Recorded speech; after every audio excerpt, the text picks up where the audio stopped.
sharing 1 year on the board together, deeply respected. My coming to see Pearl. Thanks for all the work that you are going to do for the Rotary Foundation. You're going to be marveled at the work that the Rotary Foundation does.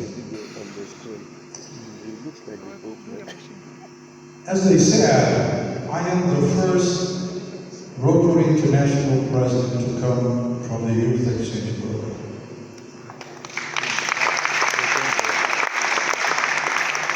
Before me, one president came from the scholarship program, Ray Wiggins, who was a scholar in South Africa in the late 40s, early 50s. And but coming from the Youth Exchange program, I'm the first one. So I am a legitimate product of Rotary. And a statement that is worthwhile investing in youth programs. Remember that.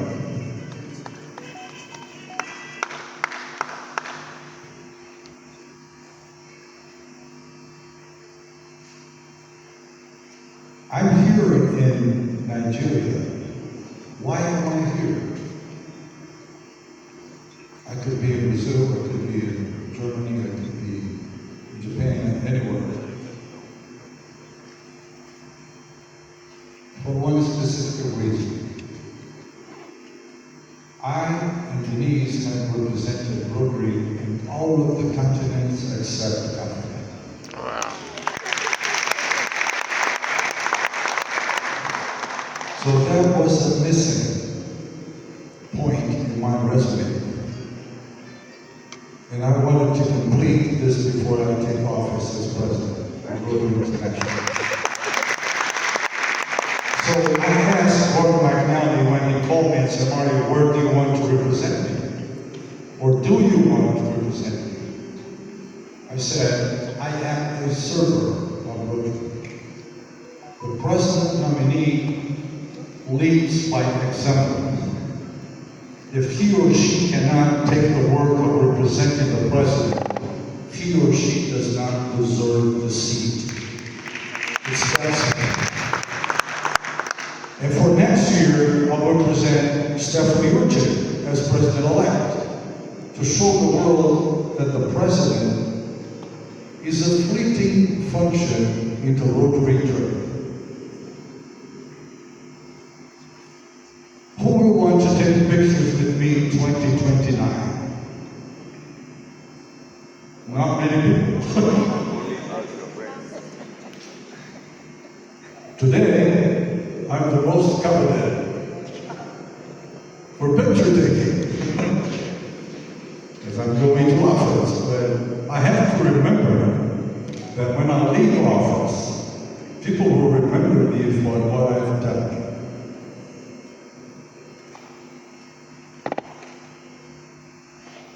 Let's talk about create hope in the world, which is Gordon McNally's theme for the year. By the way, we are going to have a theme 25-26. I was actually, a couple days ago, I had a meeting with David Alexander, whom both of you know very well.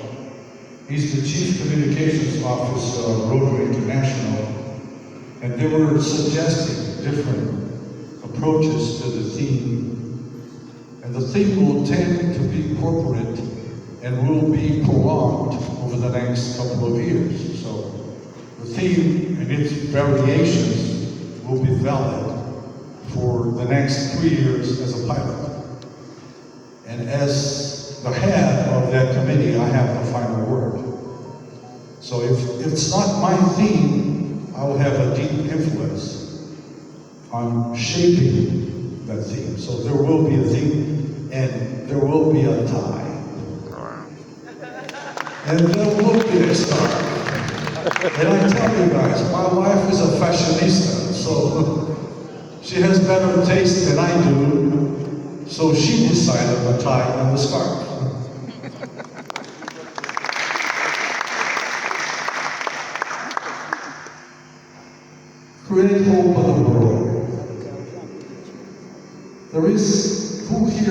Desmond Tutu. Desmond Tutu has a quote that says, "Hope is to be able to see the light when it's still darkness around."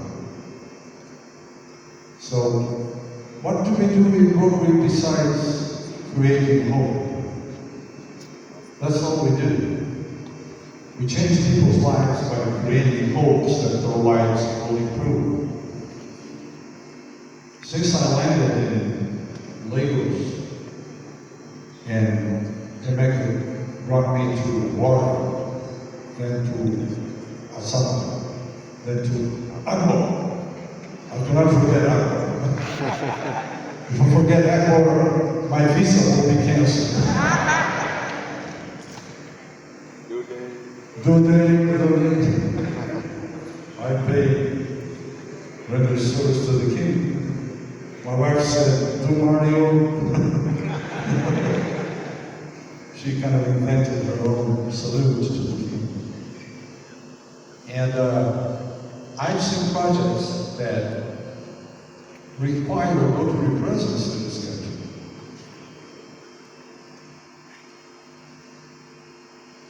Great hope is doing things, is taking action. It's not just speaking.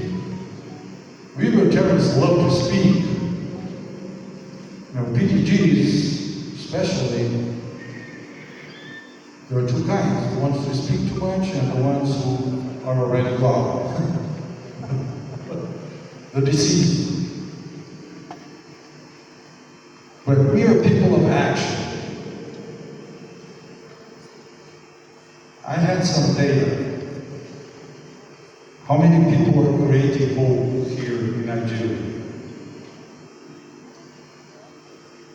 And this is an exemplary district in terms of membership, which is my priority.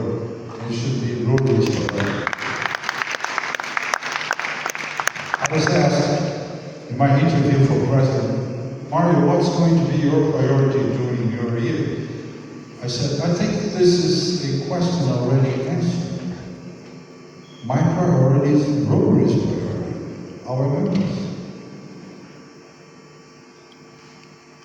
I was an IPPC member, International Polo Plus Committee member, with Tunzi Funshu, with Dr. John Sever, who passed away last week, with Raja Sabu, that kind of people.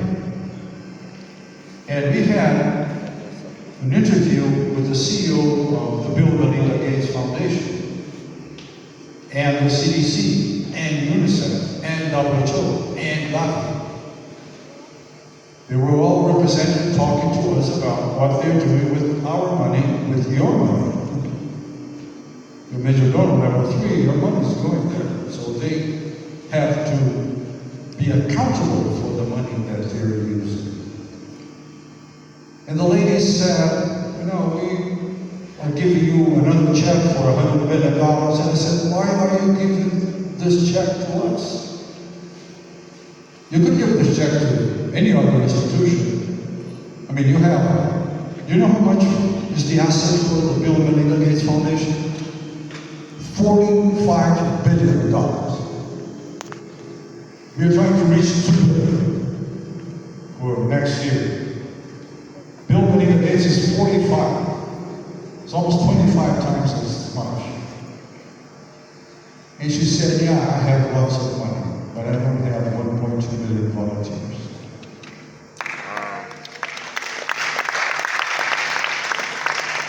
So that answer hit me like a lightning.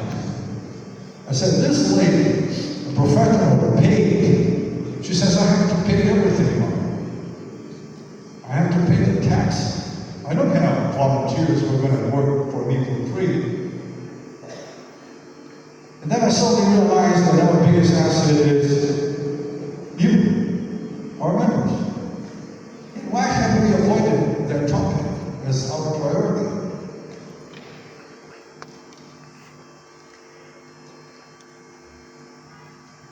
There are 3 tendencies in terms of membership in the whole planet, and I have been studying this because I want to hold my directors accountable for results. I don't need any adulation. I need results. There are the plummeting membership countries.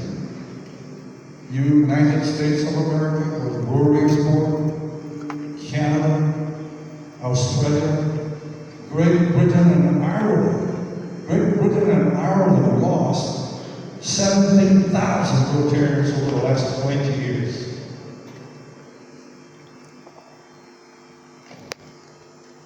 Sub-Saharan Africa, you included, went from 24,662 to 39,700. So, beginning 2017, so in 7 years, you grew 15,000 members net. Nigeria grew from 7,370 to 14,500, double. And District 9141 grew from 1,499, it's not 1,500, 1,499 since it was born, to 3,696 today. So because of that growth, I invited Inca or whomever he appoints to speak in my breakout session during the Singapore Convention next month. Because I want to focus on success stories. I want to focus on results, on merit, delivery. I'll have a success story from Brazil, one from the US, one from Europe, Spain, one from India, one from Korea, and one from Africa. Focus on the positive results. I can't tolerate whining and crying anymore, saying the problems that we have. I have to put on the stage people who presented the solutions to the problems. Right? And you guys are going to be on stage, so you better keep your numbers up. Better keep your numbers up. And your successors, including Tony. Where's Tony? I think he's going to regret the day that he hated me. So this is very important. I mean, we create hope in the world by growing our membership base. And I see some of the projects here, you really need Rotary here. We commissioned some chairs today to school kids in a school that doesn't have enough chairs for the kids to learn. We were a physiotherapy center, commissioned a physiotherapy center, a well in a small community. You guys really need Rotary, active, on the ground, doing things. If you don't want to do things, don't join Rotary. Go somewhere else.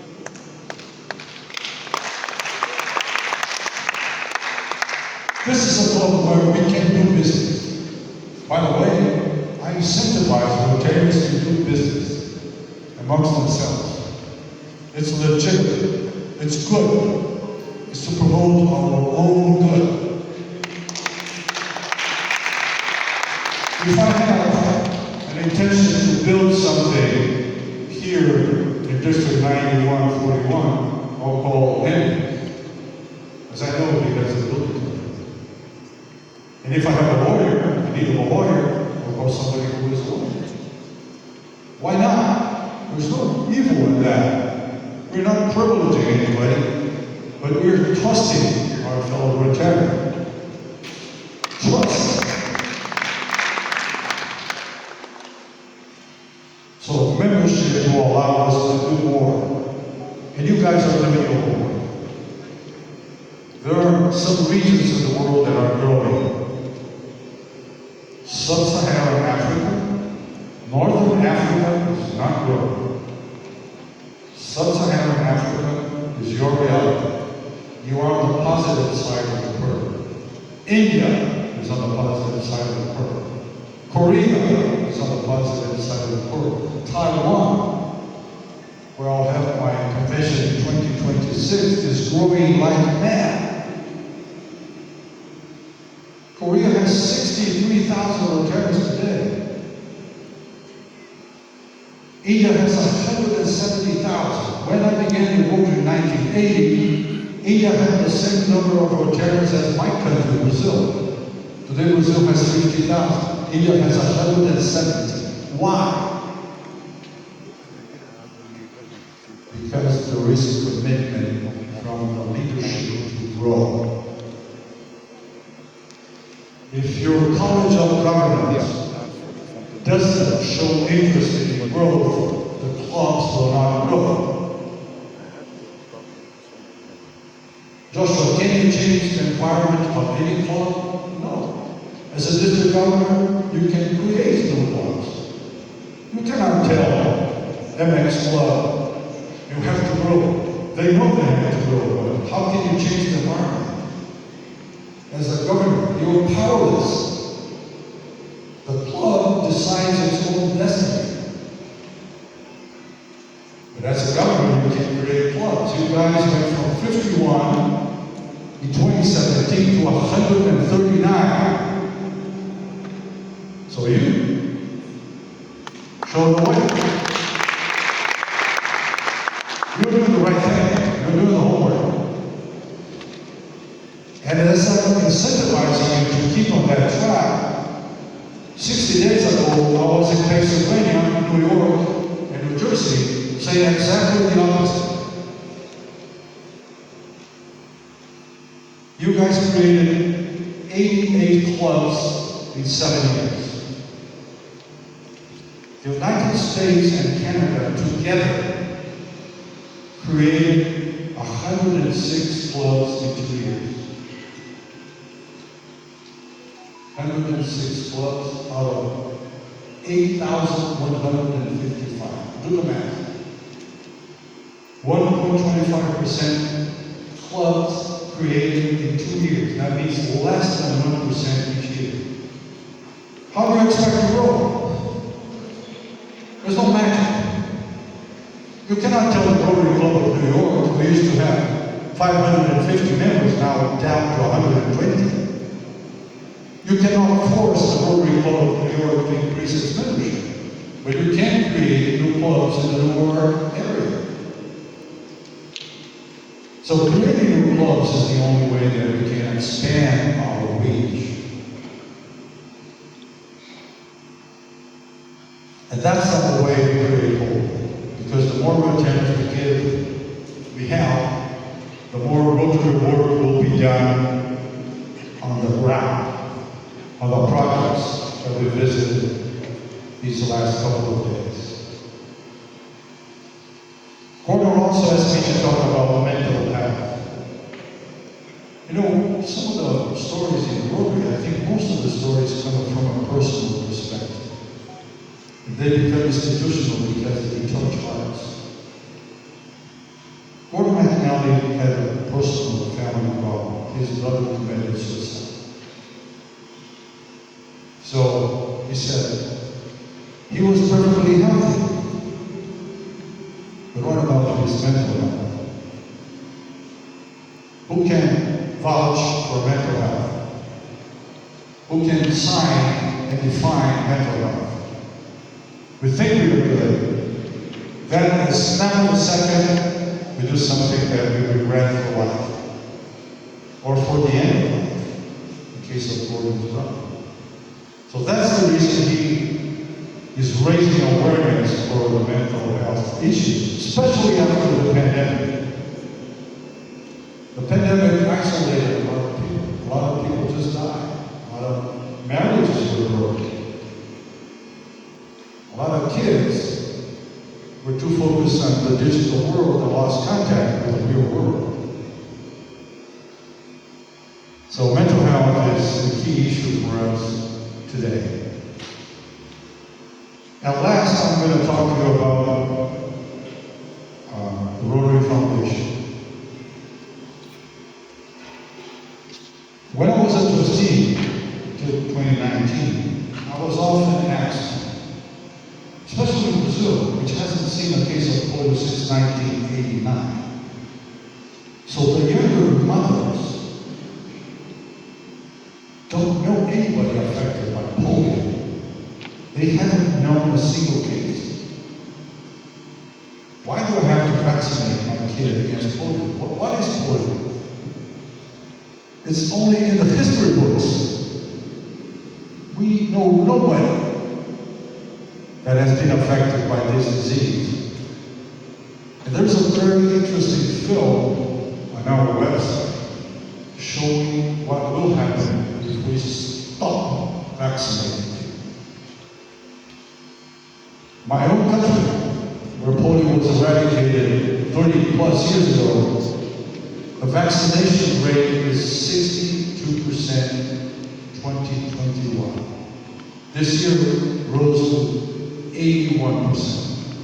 62% means that kids are exposed to the polio. Vaccine-derived polio. And we Rotarians in Brazil are promoting the cause to reach the 95% vaccination level, which is our safe barrier against the resurgence of polio.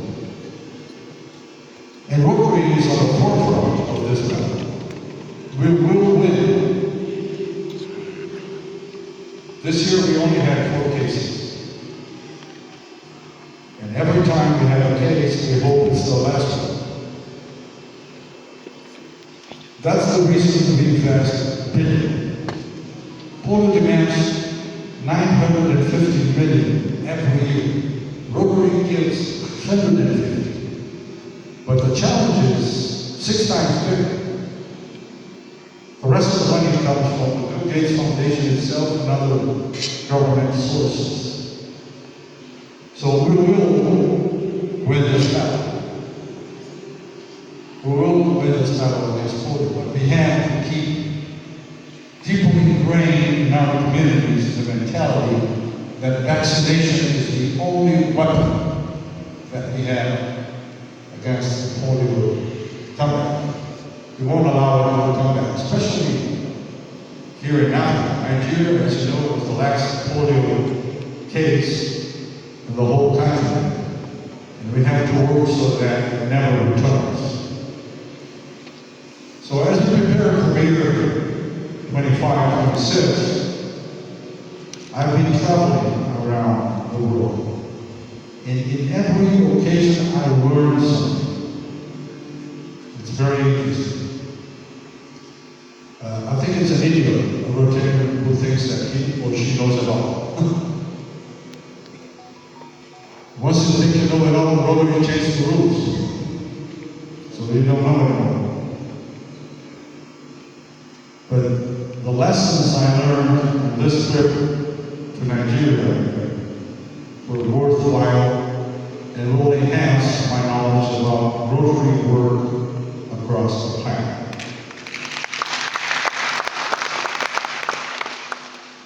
And you could tell already that my wife can dance. She can dance. I still have very inflexible hips.